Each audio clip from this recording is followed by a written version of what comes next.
Ryan, what does your role as Campus Emergency and Security Services Administrator entail? Basically, it's not only running the emergency management program, but also running a combination of security. When you go to other institutions, oftentimes they have one person doing emergency management, one person doing security.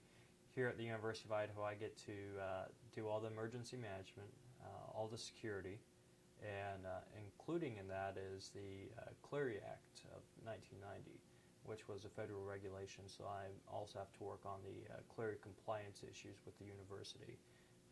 Crime reporting, making sure that we are properly reporting numbers of incidents that happen on campus, whether that's drug and alcohol incidents or whether that's sexual assaults. And we're very fortunate here in Moscow that our campus is safe enough, and at all of our institutions in the state, where we don't have to check that homicide box yet.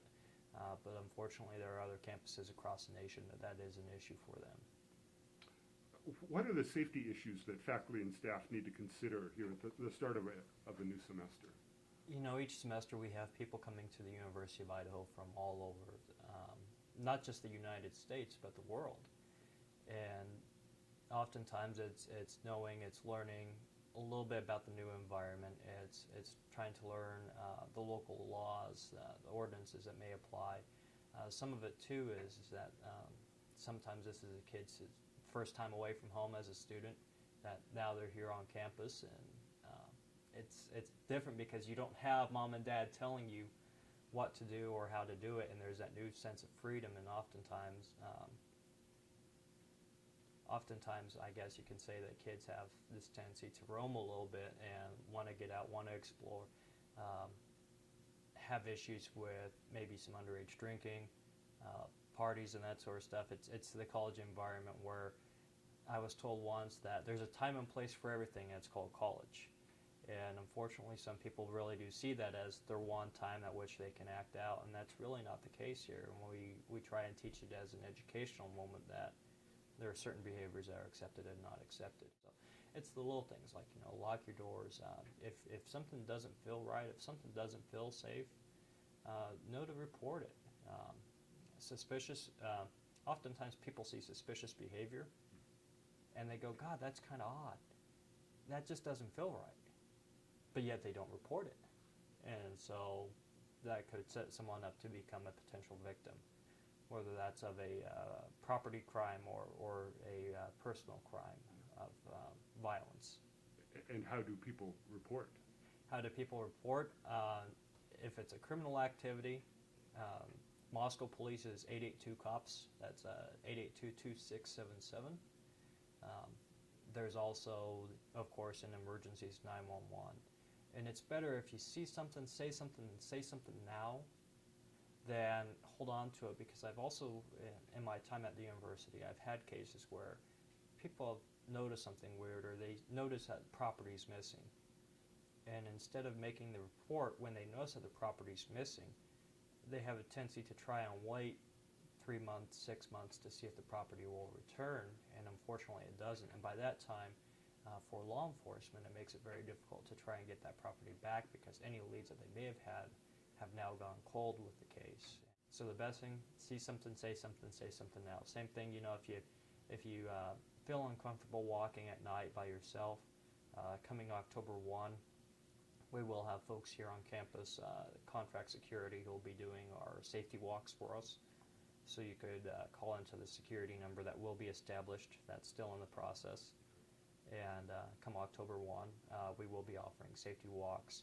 So if a student is studying late at the library, at the Commons, and they need to be walked back to their dormitory or to their fraternity or sorority, we will do those services. Now, there's also a statewide aspect to your job, correct? Yes, very much so. This year we were fortunate enough to win the Emergency Management and Higher Education grant through the Department of Education. And that had allotted us some funding to really start working hard on our emergency management program.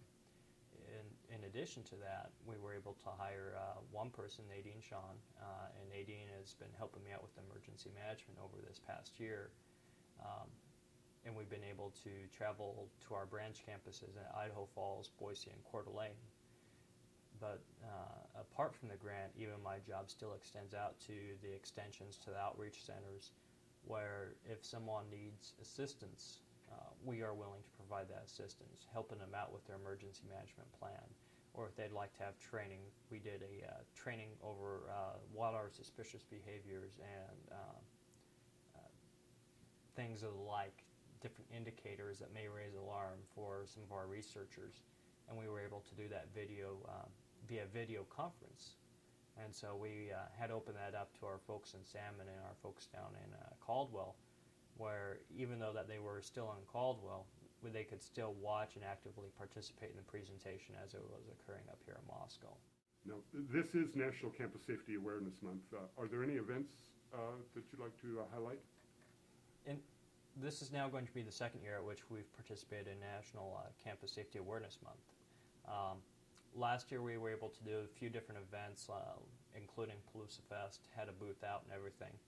And this year what we're doing is we're really trying to advertise, kind of blend it in with emergency management with 3 days, 3 ways, at which we're asking people to make a plan, whether that's your safety plan to walk at night if you're studying at night, whether that's a plan that if you have to evacuate campus in an emergency.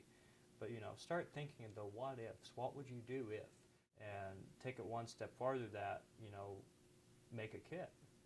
So with a kit, that's, some people call it a kit, some people call it a go bag, other people call it a war bag, whatever you want to call it, but have like your contingency plan in place.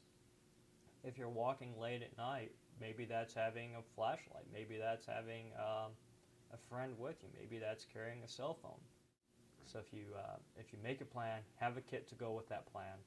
And the third thing that we're asking people to do, the third way, is to get involved. Whether that's Red Cross, volunteering with them, whether that's the Community Emergency Response Team, the CERT team with Latah County, get involved with them. Maybe that's something here on campus. The Dean of Students Office has a lot of great programs, Bear and Lion, and ASUI has done a lot of good. They've come up with a lot of ideas, and that was one of the ideas that we had embraced from ASUI, is the safety walk for our contract security folks. And so, also, if you have good ideas for us, if you think that there's something that you'd like to see that would be very beneficial to our campus community, definitely let us know. There's some great things, great collaboration between our branch campuses with NIC and LCSC and the University of Idaho at Coeur d'Alene. There's some great things going on with Boise, with our law school down there, and with the Water Center. Some of the collaboration that we see there with other government entities such as the Forest Service and USDA. Idaho Falls, we have a branch campus there, and the great things that we're able to see some of the collaboration between us and ISU. And so definitely get out there, get involved, and so if you have your plan, have your kit, and get involved. 3 days, 3 ways.